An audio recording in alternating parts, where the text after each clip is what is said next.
إن الحمد لله نحمده ونستعينه ونستغفره ونعوذ بالله من شرور أنفسنا ومن سيئات أعمالنا من يهده الله فلا مضل له ومن يضلل فلا هادي له وأشهد أن لا إله إلا الله وحده لا شريك له تعالى عن النظير والمثيل والشبيه وأشهد أن محمدًا عبده ورسوله أرسله بالهدى بشيرا ونذيرا بين يدي الساعة اللهم صل على محمد وعلى أزواجه وذريته كما صليت على آل إبراهيم وبارك على محمد وعلى أزواجه وذريته كما باركت على آل إبراهيم إنك حميد مجيد أما بعد فإن أصدق الحديث كتاب الله وخير الهدي هدي محمد صلى الله عليه وسلم وشر الأمور محدثاتها وكل محدثة بدعة وكل بدعة ضلالة وكل ضلالة في النار عباد الله أوصيكم وإياي أولا بتقوى الله فأعوذ بالله من الشيطان الرجيم بسم الله الرحمن الرحيم فمن تمتع بالعمرة إلى الحج فما استيسر من الهدي فمن لم يجد فصيام 3 أيام في الحج و7 إذا رجعتم تلك 10 كاملة ذلك لمن لم يكن أهله حاضر المسجد الحرام واتقوا الله واعلموا أن الله شديد العقاب صدق الله العلي العظيم ആദരണീയരായ സത്യവിശ്വാസികളെ സത്യവിശ്വാസിനികളെ പരമകാരുണികനും കരുണാനിധിയുമായ പ്രപഞ്ചത്തിൻ്റെ സ്രഷ്ടാവും പരിപാലകനുമായ അള്ളാഹുവിൻ്റെ വിധിവിലക്കുകൾ വിശുദ്ധ ഖുർആനിൽ നിന്നും മുഹമ്മദ് റസൂലുള്ളാഹി സ്വല്ലല്ലാഹു അലൈഹി വസല്ലമയുടെ തിരുവചനങ്ങളിൽ നിന്നും യഥാവിധി മനസ്സിലാക്കി ജീവിതത്തിൻ്റെ സകല ഇടങ്ങളിലും തഖ്വയോടുകൂടി നിലകൊള്ളണമെന്ന് എന്നോടും നിങ്ങളോടും വസിയത്ത് ചെയ്യുകയാണ്, ഗൗരവത്തിൽ തന്നെ ഉണർത്തുകയാണ്. അള്ളാഹുവിൻ്റെ വിളി കേട്ട് പടച്ചതമ്പുരാൻ്റെ അതിഥികളായി ഹജ്ജിനെത്തിയവരോടുള്ള അള്ളാഹുവിൻ്റെ കൽപ്പനയിലും തഖ്വയെ സംബന്ധിക്കുന്ന പരാമർശം കാണാൻ കഴിയും. ഫമൻ തമത്തഅ ബിൽ ഉംറതി ഇലൽ ഹജ്ജ്, ആരാണോ ഹജ്ജിനോടൊപ്പം ഉംറയെയും കൂടി നിയത്ത് ചെയ്ത് തമത്തു എന്നുള്ള നിലക്കുള്ള ഹജ്ജ് ചെയ്യുന്നത്, ഫമസ്തൈസറ മിനൽ ഹദി, അങ്ങനെ ഹജ്ജ് ചെയ്യുന്നയാൾ അയാൾക്ക് കഴിയുന്നൊരു ബലി നൽകേണ്ടതുണ്ട്. ഫമല്ലം യജിദ്, അങ്ങനെ ബലി നൽകാനാവുന്നില്ലെങ്കിൽ ഫസിയാമു 3 അയ്യാമിൻ ഫിൽ ഹജ്ജ്, ഹജ്ജ് ചെയ്തുകൊണ്ടിരിക്കുന്ന സമയത്ത് തന്നെ 3 നോമ്പ് നോൽക്കണം. വസബഅത്തിൻ ഇദാ റജഅതും, തിരിച്ച് നാട്ടിലേക്ക് മടങ്ങിക്കഴിഞ്ഞാൽ 7 നോമ്പും കൂടി നോൽക്കണം. തിൽക 10 കാമില, അങ്ങനെ മൊത്തം 10 നോമ്പ് ബലിക്ക് പകരമായിട്ടവൻ ഹാജി നോൽക്കേണ്ടതുണ്ട്. ذلك لمن لم يكن أهله حاضر المسجد الحرام, ഈ പറഞ്ഞ നിയമം മസ്ജിദുൽ ഹറാമിലെ സ്ഥിരതാമസക്കാരല്ലാത്തവർക്കുള്ള നിയമമാണ്. വത്തഖുല്ലാഹ്, നിങ്ങൾ അള്ളാഹുവിനെ തഖ്വ ചെയ്യുന്നവരാവുക, നിങ്ങൾ പടച്ച തമ്പുരാനെ സൂക്ഷിക്കുന്നവരാവുക, ജീവിതത്തിൻ്റെ സകല മേഖലകളിലും നിങ്ങൾ തഖ്വ മുറുകെ പിടിക്കുന്നവരാവുക. അള്ളാഹുവിൻ്റെ ഹാജിമാരോടുള്ള പ്രത്യേക കൽപ്പന ഹജ്ജിൻ്റെ നിയമം പറയുന്നിടത്ത് അള്ളാഹു പറഞ്ഞു വെക്കുന്നുണ്ട്. വഅലമൂ അന്നല്ലാഹ ശദീദുൽ ഇഖാബ്, കൂട്ടത്തിൽ നിങ്ങൾ അറിഞ്ഞുകൊള്ളണം, തഖ്വ നിങ്ങൾ നേടിയെടുക്കുന്നില്ലെങ്കിൽ, ഹജ്ജ് ചെയ്ത് കഴിഞ്ഞിട്ടും നിങ്ങൾക്ക് തഖ്വയായിട്ടില്ലെങ്കിൽ അള്ളാഹു ശദീദുൽ ഇഖാബ്, കഠിനമായി ശിക്ഷിക്കാൻ കഴിവുള്ളവനാണ്. സഹോദരങ്ങളെ, സുഹൃത്തുക്കളെ, ബലിയെ സംബന്ധിച്ചാണ് കഴിഞ്ഞ ആഴ്ച നമ്മൾ പറഞ്ഞത്.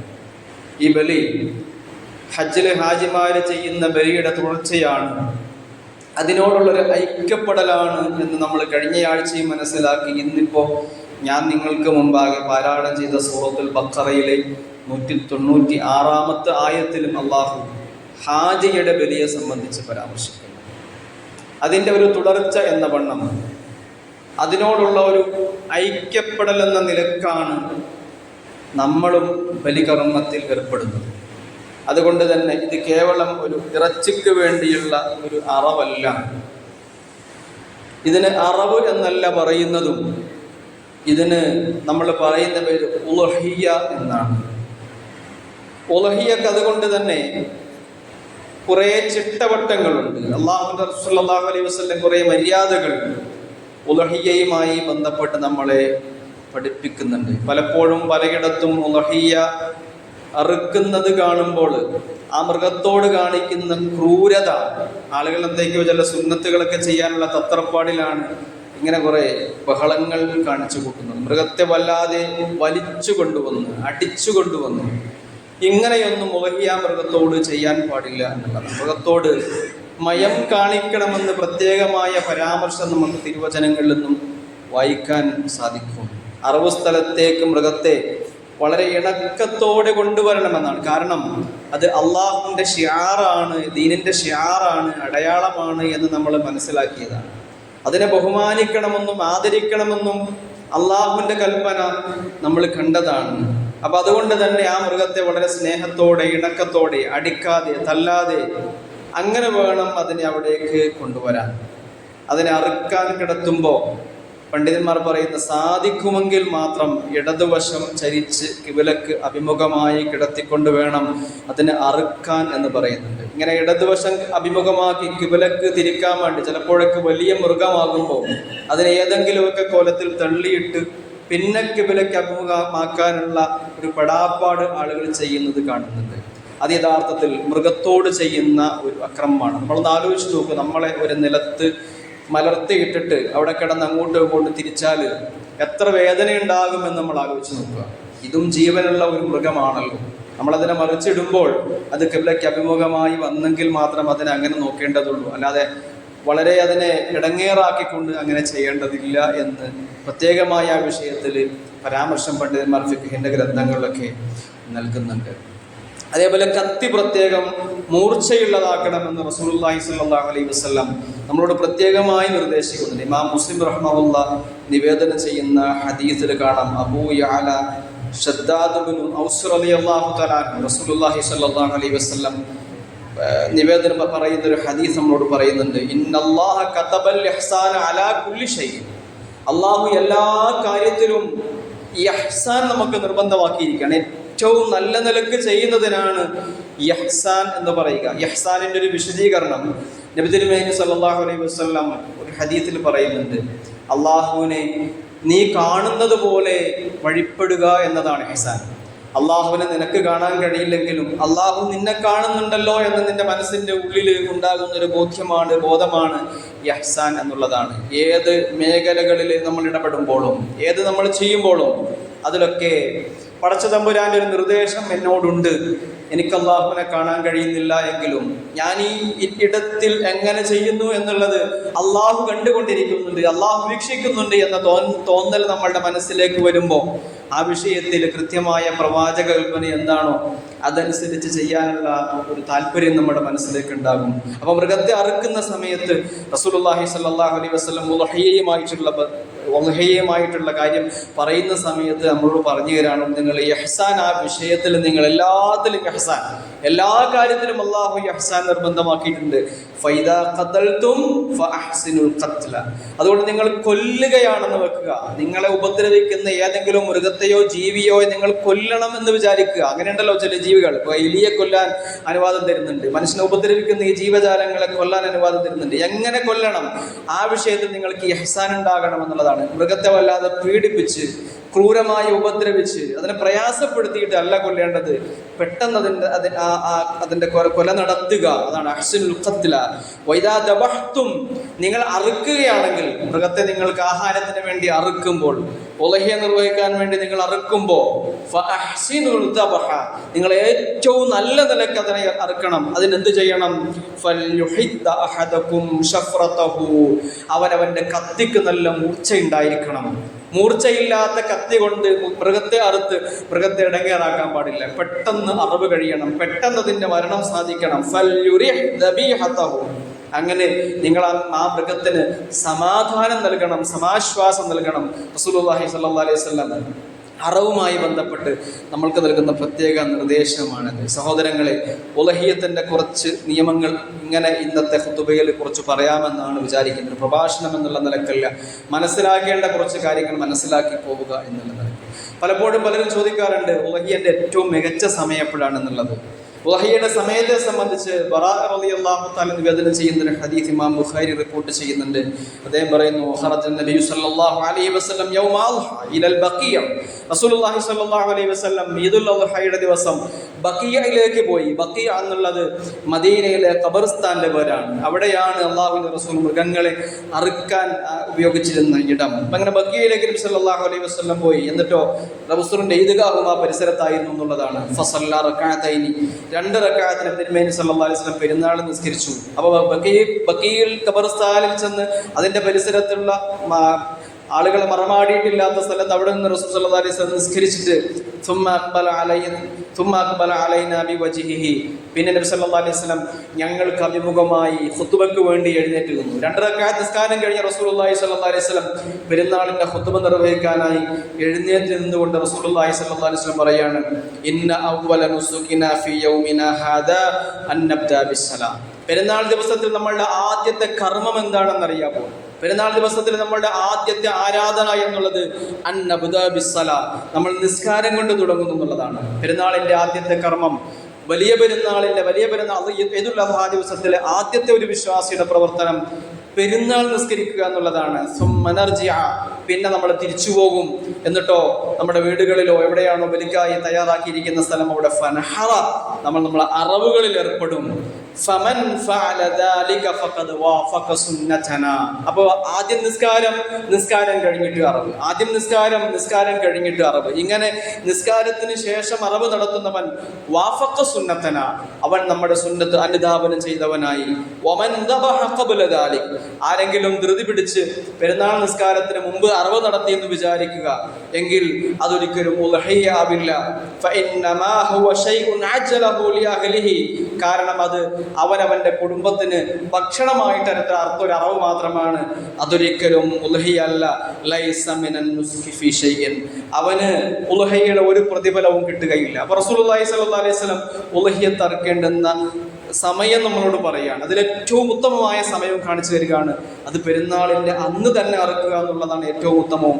മറ്റ് ബാക്കിയുള്ള തശ്രീഖിന്റെ ദിവസങ്ങളിൽ അറുക്കാനുള്ള അനുവാദമുണ്ട്. പക്ഷെ ഏറ്റവും മുഖ്താറായ ഏറ്റവും ഉത്തമമായ സമയത്തെ കുറിച്ചിട്ടാണ് ഇമാം ബുഖാരി അദ്ദേഹത്തിന്റെ സഹീഹുൽ ബുഖാരിയിൽ ഹദീസ് നിവേദനം ചെയ്യുന്നത്.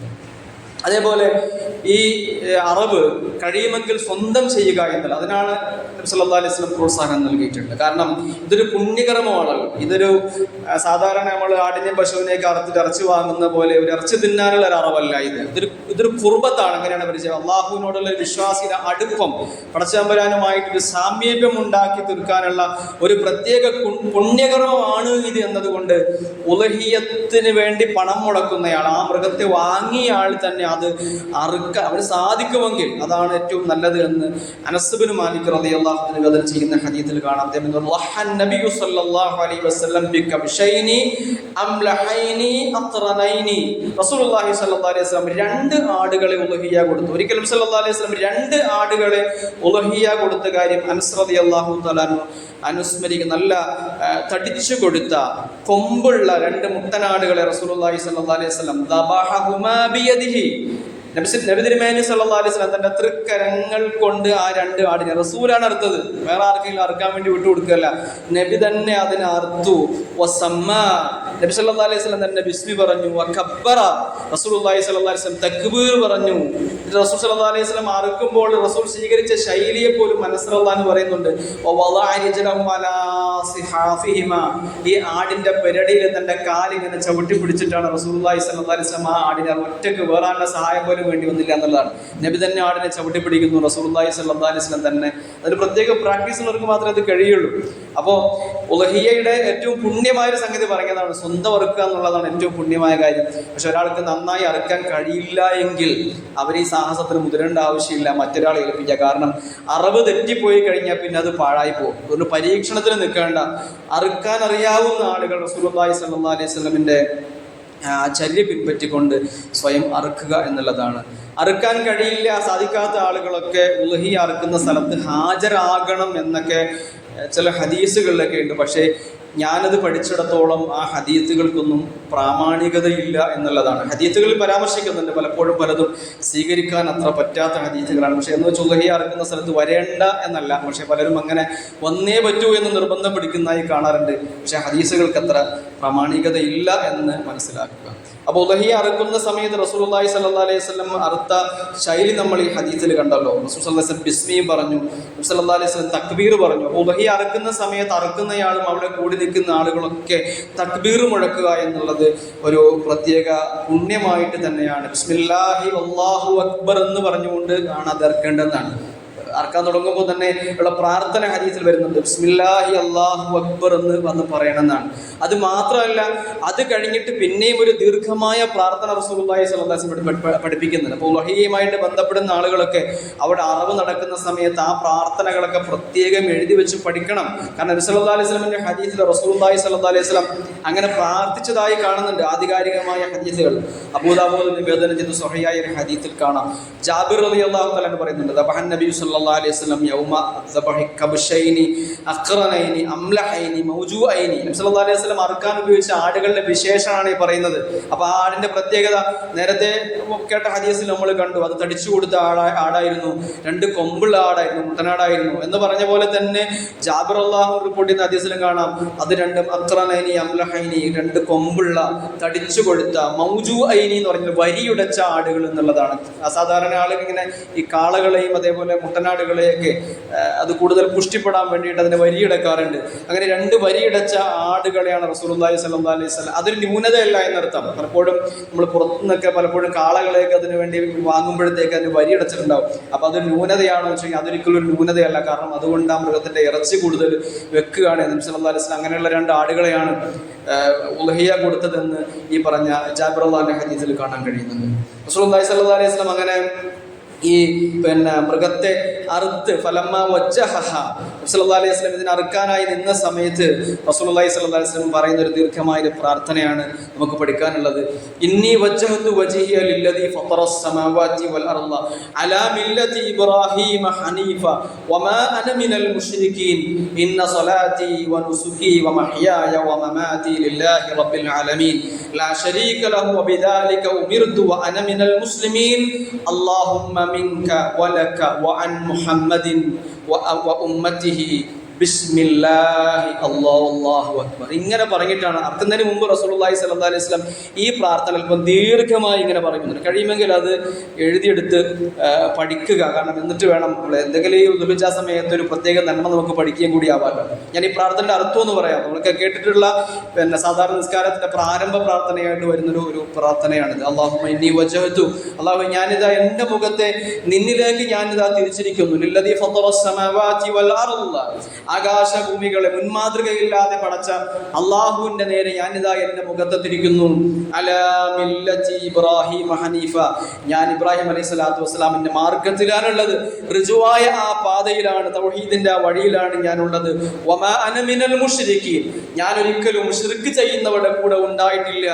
ഇന്ന സ്വലാത്തി, എന്റെ നിസ്കാരം, വനുസുക്കി, ഞാൻ ഈ ചെയ്യാൻ പോകുന്ന ഈ ബലി എന്ന ഈ കർമ്മം, വമഹ്യായ വമമാതി, എന്റെ ജീവിതവും എന്റെ മരണവും, ലില്ലാഹി റബ്ബിൽ ആലമീൻ, സർവ്വലോകങ്ങളുടെയും പരിപാലകനായ അള്ളാഹുവിന് സമർപ്പിച്ചിട്ടുണ്ട്. ലാ ശരീക ലഹു, ആ അള്ളാഹുവിനെ സംബന്ധിച്ചിടത്തോളം പങ്കാളികൾ ആരുമില്ല. വബിദാലിക ഉമിർതു, അങ്ങനെ ആകണമെന്നുള്ളതാണ്, ആ അള്ളാഹുവിന് മാത്രം സമർപ്പിക്കണമെന്നുള്ളതാണ് എന്നോട് കൽപ്പിക്കപ്പെട്ടിട്ടുള്ളത്. വഅന മിനൽ മുസ്ലിമീൻ, ഞാൻ മുസ്ലിങ്ങളിൽപ്പെട്ടവരാണെന്ന് ഉച്ചൈസ്വരം പ്രഖ്യാപിക്കുന്നു. അല്ലാഹുമ്മ, അല്ലാഹുവേ, മിൻക വലക, അല്ലാഹുവേ, ഈ സൗഭാഗ്യം നീ എനിക്ക് തന്നതാണ്. ഈ മൃഗത്തെ അറുക്കാനുള്ള സൗഭാഗ്യം നീ എനിക്ക് തന്നതാണ്. ഞാനിങ്ങനെ മുസ്ലിമായി നിൽക്കുന്നത് നീ തന്ന അനുഗ്രഹമാണ്. ഞാൻ ഈ സമൂഹത്തിന്റെ പ്രവാചകനായി നിലകൊള്ളുന്നത് നാഥ നീ തന്ന അനുഗ്രഹമാണ്. വലക്ക, അതുകൊണ്ട് ഈ സമർപ്പണമൊക്കെയും അല്ലാഹുവേ നിനക്കുള്ളതാണ്. വഅൻ മുഹമ്മദിൻ, ഇത് മുഹമ്മദിന് പ്രതിഫലം കിട്ടാനുള്ള കർമ്മമാണ്. റസൂൽ പ്രാർത്ഥിക്കുകയാണ്, വഅൻ മുഹമ്മദിൻ, ഞാൻ ഈ ചെയ്യുന്ന ഈ ഉളഹിയ എന്നുള്ളത് അൻ മുഹമ്മദിൻ, ഇത് മുഹമ്മദിന് പ്രതിഫലം കിട്ടാൻ വേണ്ടി ചെയ്യുന്ന ഒരു കർമ്മമാണ്. വ ഉമ്മത്തിഹി, റസൂലുള്ളാഹി സ്വല്ലല്ലാഹു അലൈഹി വസല്ലം നമ്മളോടുള്ള സ്നേഹം നോക്കണം. തനിക്ക് വേണ്ടി മാത്രമല്ല റസൂല് ബലി അറുക്കുമ്പോൾ നിയ്യത്താക്കുന്നത്. വ ഉമ്മത്തിഹി, ആ ഉമ്മത്ത്, ആ മുഹമ്മദിന്റെ ഉമ്മത്തിന് വേണ്ടി പടച്ചോനെ ഇതിന്റെ കൂലി നീ കൊടുക്കണമേ. ബിസ്മില്ലാഹി, നാദാ നിന്റെ നാമത്തിൽ ഞാൻ ഇത് ആരംഭിക്കുന്നു. അല്ലാഹു അക്ബർ. ഇത് പറഞ്ഞിട്ടാണ് റസൂലുള്ളാഹി സ്വല്ലല്ലാഹു അലൈഹി വസല്ലം അറിവ് നടത്തുന്നത്. സഹോദരങ്ങളെ, ഇങ്ങനെ വളരെ വിശാലമായ ചില നിർദ്ദേശങ്ങൾ ഉളഹിയുമായി ബന്ധപ്പെട്ട് റസൂലുള്ളാഹി സ്വല്ലല്ലാഹു അലൈഹി വസല്ലം പരാമർശങ്ങൾ കാണാൻ കഴിയും. അറുക്കേണ്ടത് എവിടെയാണ്? ഇപ്പൊ അറിവിനെ കുറിച്ച് പറയും, സ്വന്തമായി അറുക്കണം എന്ന് പറയുമ്പോഴത്തേക്കും എവിടെയാണ് അറുക്കേണ്ടതും കൂടെ മനസ്സിലാക്കി വെക്കണമല്ലോ. അത് പണ്ഡിതന്മാർ ഫിഖ്ഹിന്റെ ഗ്രന്ഥങ്ങളിൽ വളരെ വിശാലമായിട്ട് ചർച്ച ചെയ്യുന്നുണ്ട്. മൃഗത്തിന്റെ ഈ 2 താടിയെല്ലുകളുടെ തൊട്ട് താഴെയായി അതിന്റെ തലയ്ക്കും കഴുത്തിനുമിടയിൽ തൊണ്ടക്കുഴി, സാധാരണ നമ്മുടെ തൊണ്ടക്കുഴി അതിന് മൃഗത്തിനുണ്ടാവുക, ആ തൊണ്ടക്കുഴിയിലാണ് അറുക്കേണ്ടതെന്നാണ് ചേർത്ത് വെച്ചിട്ട്. കഴുത്തിൻ്റെയും താടിയുടെയും ഇടക്ക് അവിടെയാണ് അറുക്കേണ്ടത്. അറുക്കുന്ന സമയത്ത് നിർബന്ധമായി മുറിയേണ്ടുന്ന ചില ഭാഗങ്ങളുണ്ട്. അത് പ്രധാനമായിട്ടും അതിൻ്റെ ഈ തലയിലേക്ക് രക്തം പമ്പ് ചെയ്യുന്ന രക്തക്കുഴലുകൾ അത് എല്ലാം തന്നെ അല്ലെങ്കിൽ ഭാഗികമായിട്ടെങ്കിലും അത് മുറിയണം. ആ വിഷയത്തിൽ ചില തർക്കം പണ്ഡിതന്മാർക്കുണ്ട്. ചില പറഞ്ഞാൽ 2 ഞരമ്പുകളും 2 കട്ടാവണമെന്ന് ചിലർ പറയുമ്പോൾ ചില 2 കട്ടാകണമെന്ന് പറയുന്നില്ല. അല്ല 4 സംഗതികളാണ് ഈ വിഷയത്തിൽ മുറിയേണ്ടതെന്ന് മനസ്സിലാക്കി വയ്ക്കുക. ഒന്ന്, ശ്വാസനാളാണ്. നമ്മുടെ കഴുത്തിലൂടെയാണല്ലോ ഇതെല്ലാം കടന്നു പോകുന്നത്. അപ്പം നമ്മുടെ ശ്വാസത്തിൻ്റെ ഒരു കുടലുണ്ട്, ശ്വാസനാള്. ഈ ശ്വാസനാളം എന്തായാലും നിർബന്ധമായും മുറിഞ്ഞേ പറ്റുള്ളൂ. അത് മുറിയാതെ ഒരിക്കലും അറിവ് ശരിയാവില്ല. അന്നനാളം മുറിയണം. നമ്മൾ ഭക്ഷണം കഴിക്കുമ്പോഴത്തേക്കും വെള്ളം കുടിക്കുമ്പോൾ നമ്മുടെ വായിൻ്റെ ഉള്ളിൽ നിന്ന് ആമാശയത്തിലേക്ക് പോകുന്ന ആ ഒരു കുടലുണ്ടല്ലോ, അപ്പോൾ അതും മുറിയണം. അപ്പോൾ ശ്വാസനാളവും അന്നനാളവും നിർബന്ധമായും മുറിയണം. പിന്നെ തർക്കമുള്ളതെന്ന് പറഞ്ഞാൽ ഇത് രണ്ടിൻ്റെയും ഇടതുവശത്തായിട്ട്, ഇടതും വലതുവശത്തായിട്ട് 2 ഞരമ്പുകളുണ്ട്. തലച്ചോറിലേക്ക് പാസ് ചെയ്യുന്ന 2 ഞരമ്പുകൾ, പ്രധാന 2 രക്തക്കുഴൽ. ഈ രക്തക്കുഴലുകൾ അത് മുഴുവനായി ഇപ്പം ഷാഫികളുടെയും അതേപോലെ ഹംബലികളുടെയൊക്കെ അഭിപ്രായത്തിൽ കുറഞ്ഞ പക്ഷം ഈ ശ്വാസനാളവും അന്നനാളമെങ്കിൽ മാത്രം മുറിഞ്ഞാൽ മതി എന്നുള്ളതാണ്. ഷാഫി റഹ്മത്തുള്ളാഹിയുടെയും ഹംബലി മദ്ഹബ് അഹ്മദ് ബിൻ ഹംബലിൻ്റെയൊക്കെ അഭിപ്രായത്തിൽ ഈ 2 മുറിഞ്ഞാൽ തന്നെ അറിവായി എന്നുള്ളതാണ്. പക്ഷേ ബാക്കിയുള്ള പണ്ഡിതന്മാർ, അബൂ ഹനീഫ ഇമാം അടക്കമുള്ള ആളുകളൊക്കെ പറയുന്നത് അത് മാത്രമൊന്നും പോരാ. ഈ പറഞ്ഞ 2 ശ്വാസനാളവും അന്നനാളവും കൂടാതെ 2 ഈ രക്തക്കുഴലുകളും കൂടി മുറിയണം. അതിൻ്റെ 4-ൽ 3 മുറിയണമെന്ന അഭിപ്രായം. അപ്പോൾ ആ ഒരു നിലക്ക് വേണം അറിവ് നടത്താൻ. ആദ്യമായിട്ട് അറുക്കാൻ ശ്രമിക്കുന്ന ആളുകളുണ്ടെങ്കിൽ അവരിതൊക്കെ മുറിഞ്ഞിട്ടുണ്ട് എന്ന് ഓർമ്മപ്പെടുത്താൻ വേണ്ടിയിട്ടാണ്, ഉറപ്പുവരുത്താൻ വേണ്ടിയിട്ടാണ് ഞാൻ ഈ അറിവിനെ സംബന്ധിച്ച് ഫുതുവയിൽ തന്നെ ഇത് പരാമർശിക്കുന്നത്. അപ്പോൾ ആ ഒരു നിലക്ക് വളരെ വിശാലമായ നിർദ്ദേശങ്ങൾ അറിവുമായി ബന്ധപ്പെട്ട് അതിനുവേണ്ടി തന്നെ പ്രത്യേക ബാബുകൾ, അധ്യായങ്ങൾ ഫിഖ്ഹിന്റെ ഗ്രന്ഥങ്ങളിലുണ്ട്, ഹദീസിന്റെ ഗ്രന്ഥങ്ങളിലുണ്ട്. അതൊക്കെ കഴിയുന്നതും പഠിക്കുക. അങ്ങനെ കർമ്മങ്ങൾ നമ്മൾ തന്നെ ചെയ്യാനുള്ള ഒരു ത്വര നമുക്ക് ഉണ്ടാക്കിയെടുക്കണം. ആർക്കെങ്കിലും ഏൽപ്പിച്ചു കൊടുത്ത് പോകുക എന്നുള്ളതല്ല. ഈ ഒരു പുണ്യകർമ്മം അത് ഞാൻ തന്നെ എൻ്റെ കൈകൊണ്ട് ചെയ്യും. എന്നിട്ട് പടച്ചതമ്പുരാന്റെ മുമ്പിൽ ഞാൻ തന്നെ ഉണ്ട് പറയാം, അപ്പം ഞാൻ അതിൻ്റെ തൃപ്തിക്ക് വേണ്ടി ഞാൻ തന്നെ അർപ്പിച്ചിട്ടുണ്ട് എന്ന് നമുക്ക് പറയാമല്ലോ. അല്ലാഹു സുബ്ഹാനഹു വ തആല എല്ലാവിധ നന്മകളിലും കഴിയുന്നിടത്തോളം മുന്നേറാനുള്ള മനസ്സ് അല്ലാഹു നമുക്ക് നൽകുമാറാകട്ടെ. തൗഫീഖ് അല്ലാഹു സുബ്ഹാനഹു വ തആല നമുക്ക് നൽകി അനുഗ്രഹിക്കുമാറാകട്ടെ. അല്ലാഹു നമ്മുടെ നന്മകളൊക്കെ സ്വീകരിക്കുമാറാകട്ടെ.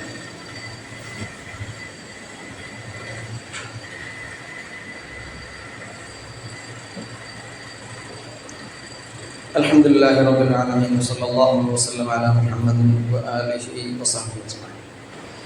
യാ അയ്യുഹല്ലദീന ആമനൂ തഖുല്ലാഹ ഹഖ തുഖാതിഹി വലാ തമൂതുന്ന ഇല്ലാ വഅൻതും മുസ്ലിമൂൻ. ബഹുമാനികളായ സത്യവിശ്വാസികളെ, സത്യവിശ്വാസികളെ,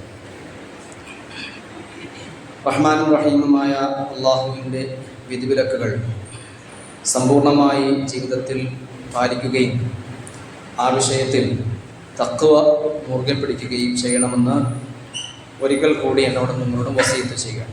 അല്ലാഹു സുബ്ഹാനഹു വ തആല മുത്തഖികളിലും മുഖ്ലിസുകളിലും ഉൾപ്പെടുത്തി നമ്മെ അനുഗ്രഹിക്കുമാറാണ്. ഉളഹിയ്യയുടെ മാംസം എന്താണ് ചെയ്യുക? അറവിനെ കുറിച്ചിട്ട് ഇങ്ങനെ ഇസ്ലാം പറയുമ്പോൾ ഉളഹിയ്യയുടെ മാംസം എന്ത് ചെയ്യും? ഉളഹിയ്യ മാംസത്തിൻ്റെ വിഷയത്തിൽ ആദ്യമേ തന്നെ പറയാനുള്ളത് ഉളഹിയ്യ നൽകിയയാൾ അതിൽ നിന്ന് കഴിക്കണം എന്നുള്ളതാണ്. ഉളഹിയ്യ കൊടുത്തയാൾ അതിൽ നിന്ന് കഴിക്കണം. മറ്റേമാരുടെ ഭൂരിപക്ഷാഭിപ്രായം അനുസരിച്ചിട്ട് അത് കഴിക്കൽ മുസ്തഹബാണ്, സുന്നത്താണ്. പക്ഷെ ചില പണ്ഡിതന്മാർ പറയുന്നത് അത് കഴിച്ചേ പറ്റുന്നതാണ്. അതുകൊണ്ടാണ് ഭൂരിപക്ഷം മുസ്തഹബ് എന്ന് ഞാൻ പറഞ്ഞു. ഭൂരിപക്ഷാഭിപ്രായം അനുസരിച്ചിട്ട് അത് കഴിക്കലാണ് ഏറ്റവും പ്രധാനപ്പെട്ട സുന്നത്ത്. പക്ഷെ ചില പണ്ഡിതന്മാർ പറഞ്ഞിട്ടുള്ളത് വാജിബാണ്, അത് കഴിക്കാതെ നിങ്ങളുടെ ഉളുഹിയ ശരിയാവില്ല എന്ന് പോലും പറഞ്ഞു. എന്തുകൊണ്ടെന്ന് വെച്ച് കഴിഞ്ഞാൽ ആ വിഷയത്തിലുള്ള കൽപ്പനകൾ അല്പം കടുപ്പത്തിലാണ് വന്നിട്ടുള്ളത്. ഇപ്പൊ നബി സല്ലല്ലാഹു അലൈഹി വസല്ലം ഹജ്ജത്തുൽ വദാ എന്ന് നമുക്ക് റസൂൽ സല്ലല്ലാഹു അലൈഹി വസല്ലം ആകെ ഒരു ഹജ്ജാണ് ചെയ്തിട്ടുള്ളത്. വിടവാങ്ങൽ ഹജ്ജ് എന്നാണ് നബീൻ്റെ ആ ഹജ്ജിന് അറിയപ്പെടുന്നത്. ആ ഹജ്ജിൻ്റെ സമയത്ത് റസൂലുള്ളാഹി സ്വല്ലല്ലാഹു അലൈഹി വസല്ലം ഇങ്ങനെ പറഞ്ഞ അമറ യുഖദ മിൻ കുല്ലി ബദനത്തിൻ ഖിത്അതൻ. റസൂലുള്ളാഹി 100 ഒട്ടകത്തെയാണ് അറുത്തു കൊടുത്തത്. റസൂൽ സല്ലല്ലാഹു അലൈഹി വസല്ലമയുടെ ഹജ്ജിൻ്റെ സമയത്ത് ഹാജിമാർ കൊടുക്കുന്ന ഞാൻ നിങ്ങൾക്ക് മുമ്പാകെ ആദ്യം മോദി വെച്ച ആയത്തുണ്ടല്ലോ, ഖിറാന്റെയോ അല്ലെങ്കിൽ തമത്തുവിന്റെയോ കോലത്തിൽ ഹജ്ജ് ചെയ്യുന്ന ഹാജി ഒരു ബലി കൊടുക്കണം എന്നാണ്.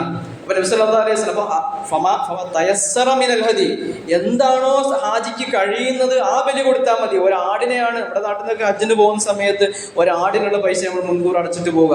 അപ്പൊ ആട് തന്നെ മതി എന്നല്ല, ആട്, പശുവോ ഒട്ടകോ എന്താണോ സാധിക്കുക അത് കൊടുക്കുക എന്നുള്ളത്. അന്ന് നബീന്റെ കയ്യിൽ കുറച്ച് ക്യാഷുള്ള സമയമായിരുന്നു. റസൂലുള്ളാഹി സ്വല്ലല്ലാഹു അലൈഹി വസല്ലം 100 ഒട്ടകത്തെയാണ് അന്ന് ഖുർബാൻ കൊടുത്തതെന്നാണ്. അപ്പൊ ഈ 100 ഒട്ടകം നബി സല്ലല്ലാഹു അലൈഹി വസല്ലമിന് വേണ്ടി ഖുർബാൻ കൊടുത്ത 100 ഒട്ടകം, ഈ ഒട്ടകത്തിൽ നിന്നും ഈ 100 ഒട്ടകത്തിന്റെയും ഓരോ പീസ് റസൂൽ ശേഖരിക്കാൻ പറയുന്നതാണ്. 100 എണ്ണത്തിന്റെയും. അപ്പൊ തീരെ എളുപ്പമുള്ള പണിയല്ലല്ലോ അത്. ഖിത്അതൻ ഫജ്ഉലത് ഫീ ഖിദർ, എന്നിട്ട് ഇതൊക്കെ ഒരു ചട്ടിയിലിട്ടു, ഒരു പാത്രത്തിലിട്ടു. ഈ 100 ഒട്ടകത്തിന് കരളാണ് റസൂൽ ശേഖരിച്ചത് എന്നൊക്കെ വേറൊരു ഹദീസിൽ കാണാം. അപ്പൊ കരളായാലും മാംസമായാലും 100 ഒട്ടകത്തിന്റെയും കഷ്ണങ്ങൾ നബി സല്ലല്ലാഹു അലൈഹി വസല്ലം ഒരു ചട്ടിയിലിട്ടിട്ട് ഫഅക്കല മിൻ ലഹ്മിഹ വശരിബ മിൻ മർഖിഹ, അതിൻ്റെ കുറച്ച് റസൂൽ ഇറച്ചി കഴിക്കുകയും ബാക്കി ചാറ് അല്പം കുടിക്കുകയും ചെയ്തു. അപ്പോൾ എല്ലാത്തിൻ്റെയും മാംസം കഴിച്ചതുപോലെ ആയിരുന്നതാണ്. അപ്പം നബി സല്ലല്ലാഹു അലൈഹി വസല്ലം നമ്മൾ ശ്രദ്ധിക്കേണ്ട ഒരു സംഗതി, നമ്മളൊക്കെ ഇങ്ങനെ ഉളിയാക്കി പൈസ ഏൽപ്പിച്ചിട്ട് പോകുന്ന പരിപാടിയാണല്ലോ. ഏതാണ് നിങ്ങളുടെ ആട്, ഏതാണ് നിങ്ങളുടെ പോത്തെന്ന് വെച്ച് കഴിഞ്ഞാൽ അതൊന്നും എനിക്കറിയില്ല, കുറച്ച് ഇറച്ചി കിട്ടി ഞാനത് തിന്നു എന്നാ പറയാം. പക്ഷെ അങ്ങനെയല്ല, നമ്മൾ കൺഫേം ചെയ്യണം ഏതാണ് നമ്മളുടെ ആട് എന്ന് കൺഫേം ചെയ്യണം. ആ ആടിൻ്റെ മാംസം തന്നെ ഒരല്പം എടുത്തുകൊണ്ട് വീട്ടിൽ പോയിട്ട് അത് കറി വെച്ച് നമ്മൾ കഴിക്കണം. നമ്മൾ സാധാരണ പറയാറില്ലേ 1.5 നോമ്പാണെന്നൊക്കെ മുൻകാലത്ത് പറയാറുണ്ടായിരുന്നു. അറഫാന്റെ ഒരു നോമ്പ്, പിറ്റേന്ന് പെരുന്നാൾ വരെയുള്ള ഒരു പകുതി നോമ്പെന്ന അർത്ഥത്തിലല്ല, യഥാർത്ഥത്തിൽ പെരുന്നാൾ നിസ്കരിക്കാൻ വേണ്ടി വരുന്ന ഉളഹിയ കൊടുക്കുന്നയാള് അയാളുടെ അന്നത്തെ ഭക്ഷണം ഈ അറുത്ത ഉളുഹിയ ഇറച്ചിയിൽ ആ മൃഗത്തിന്റെ മാംസം അത് പാകം ചെയ്ത് കഴിക്കേണ്ടെന്നുള്ളതാണ്. അപ്പൊ അതിന്റെ പ്രാധാന്യതയാണ് മനസ്സിലാക്കുന്നത്. ഇതൊക്കെ ഈ ഒരു കർമ്മമായിട്ട് നമ്മളെ അടുപ്പിച്ച് നിർത്തുന്ന കൂടുതൽ പ്രധാനപ്പെട്ട കാര്യങ്ങളാണുള്ളത്. അപ്പം വിതരണത്തിന്റെ രീതിയിൽ ആദ്യം മനസ്സിലാക്കേണ്ട സംഗതി, ആദ്യം നമ്മൾ തന്നെ അത് കുറച്ച് കഴിക്കുക, കുറച്ചിങ്ങനെ ശേഖരിച്ച് വെക്കുക, അങ്ങനെയുണ്ട്. അപ്പം എല്ലാം ഇങ്ങനെ വിതരണം ചെയ്യാനല്ല. അപ്പോൾ ഉളുഹിയെ സംബന്ധിച്ച് റസൂലുള്ളാഹി സ്വല്ലല്ലാഹു അലൈഹി വസല്ലം അയ്യാമു തശ്രീഖ് അയ്യാമു അഖ്ലിൻ വശുർബിൻ, അയ്യാമു തശ്രീഖ് എന്ന് പറഞ്ഞാൽ പെരുന്നാളിന് പിന്നെ ശേഷം വരുന്ന 3 ദിവസങ്ങൾ എന്ന് പറഞ്ഞാൽ അത് തീറ്റേന്റെയും കുടിന്റെയും ദിവസമാണ്. ആലോചിച്ച് നോക്കി, അങ്ങനെ ഇസ്ലാമിലൊരു ദിവസമുണ്ട്, തിന്നാനും കുടിക്കാനുള്ള ദിവസം. കേട്ടിട്ടുണ്ടോ? വേറൊരു മതത്തിലുണ്ടാവില്ല അല്ലേ? നമ്മളിങ്ങനെ റമദാൻ മാസത്തില് നോമ്പിനെ കുറിച്ച് ഇങ്ങനെ പറയുമ്പോൾ ഇസ്ലാമിൽ തിന്നാനും കുടിക്കാനും ദിവസമുണ്ട്, അതിനുണ്ട് ദിവസം. പെരുന്നാളിന്റെ പിറ്റേന്ന് വരുന്ന 3 ദിവസം അയ്യാമു തശ്രീഖ് അയ്യാമു അക്ലിൻ വശുർബിൻ വദിക്രില്ലാഹി അസ്സ വജല്ല. അത് തീറ്റയും കൂടി മാത്രമല്ല, കൂട്ടത്തിൽ അള്ളാഹുവിനെ സ്മരിക്കുന്ന തക്ബീറുകൾ മുഴക്കുന്നതിന്. ഇപ്പൊ ഇന്നിങ്ങനെ കുടിച്ച് വീട്ടിൽ ഇങ്ങനെ വെറുതെ അവധിയൊക്കെ എടുത്തിട്ട് ഇങ്ങനെ ഒളിഹത്തിന്റെ മാംസം ഇങ്ങനെ വരട്ടിയും പൊരിച്ചിട്ടും കറി വെച്ചിട്ടൊക്കെ ഇങ്ങനെ കഴിച്ചോളി. അപ്പൊ ആദ്യത്തെ സംഗതി അതാണ്. പിന്നെ അതിന്റെ കൂടെ എന്ത് ചെയ്യുക, അത് ബാക്കി പാവങ്ങൾക്കോ നമ്മുടെ സുഹൃത്തുക്കൾക്കും ഒക്കെ ആയിട്ട് അത് വിതരണം ചെയ്യുക എന്ന്. നബി സല്ലല്ലാഹു അലൈഹി വസല്ലം അങ്ങനെ തന്നെ റസൂലുള്ളാഹി സ്വല്ലല്ലാഹു അലൈഹി വസല്ലം പ്രത്യേകമായി പറയുന്നുണ്ട്, വയുത്ഇമു അഹ്ല ബൈതി. നബി സല്ലല്ലാഹു അലൈഹി വസല്ലം ഈ മാംസം താനെടുക്കും, തൻ്റെ കുടുംബത്തിന് കൊടുക്കും. എന്നിട്ടോ 3 ആയിട്ട് തന്നെ തിരിക്കുമെന്നാണ്. തുലുസ് വയുത്ഇമു ഫുഖറാ ജിറാനി, നബിന്റെ അയൽപക്കത്തുള്ള പാവങ്ങൾക്കൊക്കെ റസൂൽ അത് വിതരണം ചെയ്യും. പിന്നെ വയതസദ്ദഖു അല സുആലി ബിതുലുസ്. അപ്പോൾ 1/3 നബി സല്ലല്ലാഹു അലൈഹി വസല്ലം സ്വന്തം ആവശ്യത്തിന് വേണ്ടി എടുക്കുന്നു, 1/3 അയൽപക്കത്തുള്ള പാവങ്ങളായ ആൾക്കാർക്ക് കൊടുക്കുന്നു. പിന്നെ പഴയ അറേബ്യയുടെ ദാരിദ്ര്യ കാലമായതുകൊണ്ട് ഈ ഉലഹിയ അറുക്കുന്ന സ്ഥലത്ത് ഇങ്ങനെ കുറച്ച് ആൾക്കാർ ഇങ്ങനെ എന്തെങ്കിലും കിട്ടുമോ എന്ന് മോഹിച്ചു വരും, അവർക്ക് ഒരു 1/3 മാറ്റി വെക്കുന്നുള്ളതാണ്. അപ്പൊ കൃത്യമായ നബി സല്ലല്ലാഹു അലൈഹി വസല്ലം വിതരണം നമുക്ക് കാണിച്ചു തരുന്നുണ്ട്. ആ ഒരു രീതി തന്നെ വിതരണം ചെയ്യാവുന്നതല്ല, പക്ഷെ ആ ഒരു ക്രമം പാലിക്കലാണ് സുന്നത്തിനോട് ഏറ്റവും അടുത്ത് നിൽക്കുന്നത്. സഹോദരങ്ങളെ, വളരെ പ്രധാനപ്പെട്ട കുറേ മസലകൾ ഈ വിഷയത്തിൽ പറയാനുണ്ട്. കഴിഞ്ഞ ആഴ്ച ഞാൻ പറഞ്ഞു, ഈ ആഴ്ചയും പറഞ്ഞു, ഇത് തീർന്നിട്ടില്ല എന്ന് നിങ്ങൾക്ക് മനസ്സിലായിട്ടുണ്ടാവും, അത് എനിക്കും അറിയാം. അപ്പൊ ഇനിയുള്ള സംഗതികൾ കൂടുതൽ വായിച്ച് പഠിച്ച് ആ പുണ്യകർമ്മത്തെ ഏറ്റവും മികച്ച നിലയ്ക്ക് ഇഹ്സാനോടുകൂടി നടത്താനുള്ള ശ്രമം നമ്മളുടെ ഭാഗത്തു നിന്ന് ഉണ്ടാകണം. അങ്ങനെ ആ ഒരു നിലയ്ക്ക് നമ്മൾ ചെയ്യുമ്പോഴാണ് നമ്മുടെ നന്മകൾക്ക് പൂർത്തീകരണം ഉണ്ടാവുക. നാളെ പടച്ച തമ്പുരാന്റെ മുമ്പിൽ പൂർണ്ണമായ നുസുക്കുകൾ, ഇബാദത്തുകൾ നമുക്ക് സമർപ്പിക്കാൻ കഴിയുന്നത് ആ നിലക്കാണ്. അപ്പോൾ ആ ഒരു രീതിയിൽ തന്നെ നമ്മുടെ കർമ്മങ്ങളെ ചിട്ടപ്പെടുത്തിയെടുക്കുക. അല്ലാഹു സുബ്ഹാനഹു വ തആല തൗഫീഖ് നൽകാൻ കഴിയുമാറാകട്ടെ. പ്രത്യേക 1-2 കാര്യം പറയാൻ. നമ്മുടെ പെരുന്നാൾ നിസ്കാരം 8 മണിക്കാണ്. 8 മണിക്ക് സ്ത്രീകൾ കിടക്കാൻ സൗകര്യമുണ്ട്. അപ്പോൾ അതിന് സമയത്ത് മുന്നേ 8 മണിക്ക് ഇൻഷാ അല്ലാഹ് നിസ്കാരം ആരംഭിക്കും. ആ ഒരു സമയത്തിന് മുന്നേ അതിനെല്ലാവരും എത്തുക. പിന്നെ നമ്മുടെ പള്ളിയിൽ കുറച്ച് നിർമ്മാണ പ്രവർത്തനങ്ങൾ നടക്കുന്നുണ്ട്. ഈ ഒരു വളരെ സദക്കകൾക്ക് പുണ്യമുള്ളൊരു സമയമാണല്ലോ. അപ്പോൾ മസ്ജിദിൻ്റെ കമ്മിറ്റിയുമായിട്ട് ബന്ധപ്പെട്ട് അതൊരു ജാരിയായ ഒരു സദക്ക എന്നുള്ള നിലക്ക് നിങ്ങളുടെയൊക്കെ പങ്ക് നിങ്ങൾ കഴിയുന്നിടത്തോളം ആ ഒരു ഇതിലേക്ക് വിനിയോഗിക്കുക. അല്ലാഹു സുബ്ഹാനഹു വ തആല നമ്മുടെ എല്ലാ സദക്കകളെയും സ്വീകരിക്കുമാറാകട്ടെ, എല്ലാ നന്മകളെയും അല്ലാഹു സ്വീകരിക്കുമാറാകട്ടെ. കാരുണ്യവാനായ നാഥൻ നമ്മുടെ എല്ലാ പാപങ്ങളും പുറത്തു തരുമാറാകട്ടെ. അല്ലാഹുവേ, ഗസയിലെ ഞങ്ങളുടെ സഹോദരങ്ങളെ സഹായിക്കണമേ. അല്ലാഹുവേ, ലോകത്തിൻ്റെ വിവിധ കോണുകളിൽ ഏതൊക്കെ നിലയ്ക്ക് മുസ്ലിങ്ങൾ കഷ്ടപ്പെടുന്നുണ്ടോ പടച്ചോനെ, നീ അവർക്കെല്ലാവർക്കും സമാധാനവും ശാന്തിയും നൽകി അനുഗ്രഹിക്കണമേ. അല്ലാഹുവേ, രോഗം കൊണ്ട് പ്രയാസപ്പെടുന്നവരുണ്ട്, മരിച്ചുപോയ ഞങ്ങളുടെ പ്രിയപ്പെട്ടവരുണ്ട്. എല്ലാവരുടെയും എല്ലാവിധ ബുദ്ധിമുട്ടുകളും പ്രയാസങ്ങളും ഏറ്റവും നല്ല നിലക്ക് അറിയുന്നവൻ നീയാണ്. അല്ലാഹുവേ, നീ അവർക്കെല്ലാം സമാധാനം നൽകണേ. അല്ലാഹുവേ, ആഫിയത്ത് നൽകി അനുഗ്രഹിക്കണേ. അല്ലാഹുവേ, اللهم اغفر للمؤمنين والمؤمنات والمسلمين والمسلمات الأحياء منهم والأموات إنك مجيب الدعوات يا قاضي الحاجات. اللهم أعز الإسلام والمسلمين وأذل الشرك والمشركين. اللهم إنا نعوذ بك من فتنة القبر ومن عذاب القبر ومن عذاب النار ونسألك الفردوس الأعلى. ربنا آتنا في الدنيا حسنة وفي الآخرة حسنة وقنا عذاب النار. ربنا تقبل منا إنك أنت السميع العليم وتب علينا إنك أنت التواب الرحيم. وصلى اللهم وسلم على محمد وآله وصحبه أجمعين والحمد لله رب العالمين.